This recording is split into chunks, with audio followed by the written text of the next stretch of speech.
night sound session with John Moore and DJ Hyphen on KUBE 93.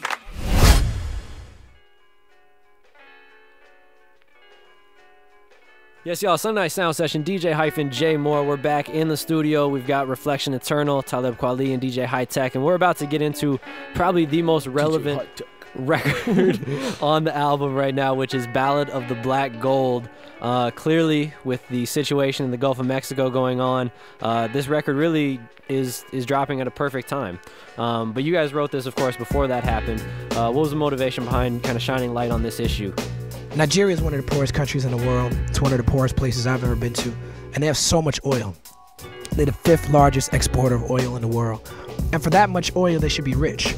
But there's been so much corruption and so much politics surrounding the oil and how it gets out to the people that you have rolling blackouts, you have polio, which we haven't had since the 50s. And it just was a real sad situation. The people are strong, but the situation was sad. And it showed me how our addiction to oil really has an effect on places outside of America. And that's really what I wanted to talk about. I started with the second verse first, but then I didn't want to make it so only Nigerians, only Africans can relate to it. So I talked in the other 2 verses about just how it affects the rest of the world. Yeah, it's kind of a nice double entendre with Black Gold, talking about oil and then also Africa, right. And kind of talking about how, you know, Europe over the years, Europe and the U.S. have basically mined the black gold in Africa and created, you know, the framework of our society over here. That's right. That's interesting. Where would you like to see the U.S. take their energy consumption going forward? I mean... Well, I'm not an expert. I know with me, I try my best to lower my carbon footprint and not be dependent on oil. I have a spot in New York and a spot in LA. LA, you need a car to get around. New York, I don't own a car. I don't even have a driver's license. I ride my bike often. You know what I'm saying? If I can't take my bike, I'll take a cab. But, you know, I just try to live my life the best way I know how. I don't know what it is. I don't know if it's, you know, if it's corn. I don't know if it's nuclear power. I just know what I see as what's going on with oil. And it's not even the consumption of oil that there's a problem. It's the greed that goes along with it. And the way that it's been set up from your Enrons and all those people back in the days who first laid the pipelines. The relationships we have with countries like Iraq and Iran and Afghanistan, and the reason why we need to engage ourselves in these wars is because of oil. If we didn't need to engage in wars and you know have these, you know, big oil spills and all these environmental problems that come with oil, I wouldn't have so much of an issue with it. I just know what I see. You know, and what I've seen since I've grown up is clearly a problem, and a solution has to be reached. Yeah, well, this is a great record. Let's get into it. This is Ballad of the Black Gold by Reflection Eternal. New music. Turn this up and listen to the lyrics out there, y'all. Yes, that record rides out so nicely. Hi-Tek, you kind of killed the outro to Ballad of the Black Gold, huh? Thank you, man. Put in some extra effort on that. A little extra effort, you know.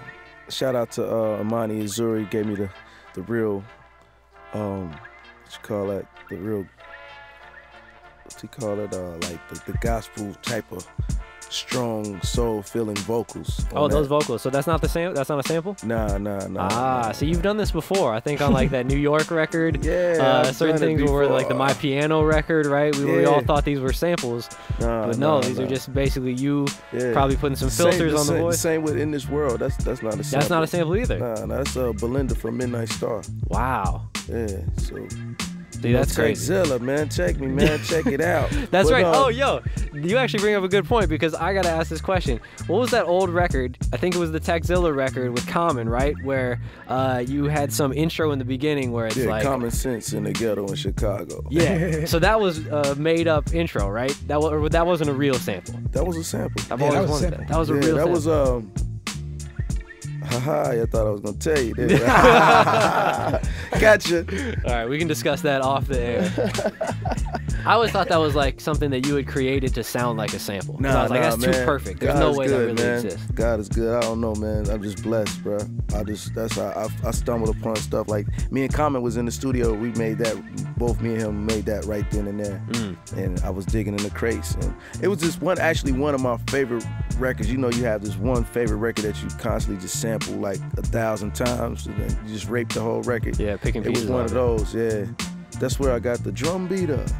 I don't know if you know if you do. What record is that? Mood. That's on the Mood record. Yeah, it's an interlude on the Mood record. Yeah, it's on the same record. We're supposed to be talking about new stuff, but you guys are gonna make me want to reminisce on all like the Sun God days and all these. But back to Black Gold, man. That's one of my favorite tracks on the album. It feels good. I like the build up to go the way it goes out. And, yeah, the last minute and a half is crazy. Even after your vocals are done, and it just turns into the instruments. Yeah, it's live horns, a lot of live. You know, I'm playing some of the keys and stuff. You know. Nice. Well, that record back to back with this next one is kind of smashing it. Just Begun is the next record. Jay Electronica, J. Cole, and Mos Def, of course, on this. There was a huge buzz. I think Just Blaze had played part of it on a radio show and like leaked a minute and a half of it, and the internet was going crazy. And then a week later, they played all of it. They played all of it. Yeah, they leaked all of it. Yeah, like, thanks, Just. It was a good version though. Only one mistake because he had to fix a line.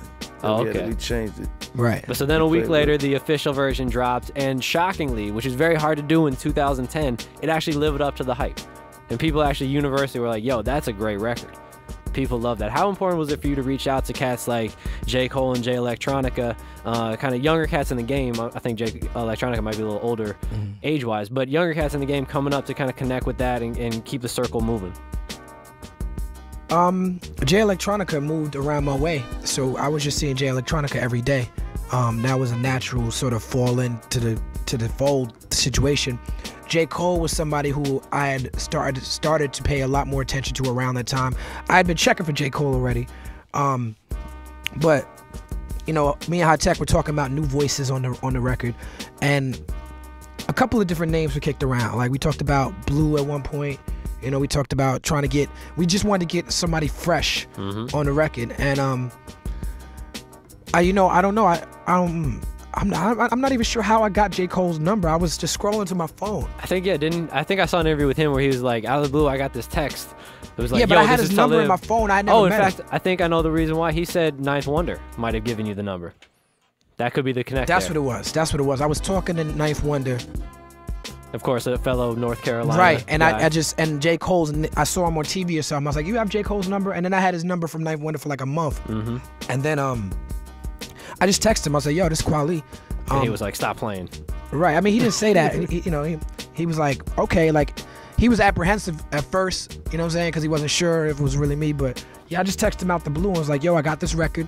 Come through. And he met me at the studio. I think in the same interview where he mentioned that, he talked a little bit about how his writing process and how he was a little apprehensive to write because he didn't really know. He's like, yo, I'm getting on a record with Talib and Mos. And I think he also knew Jay Elec was going to be on the record. Oh, yeah. He scrapped his first verse.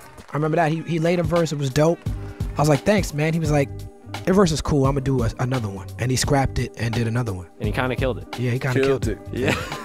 Killed it. What was your guys' thoughts when you hear both verses, both Jay Elec and, I mean, Mos obviously killed it. You did as well. But the two new guys kind of stepping up to the plate and delivering in a situation, pressure-packed situation. That's game on the line. Right. You're playing in an all-star game.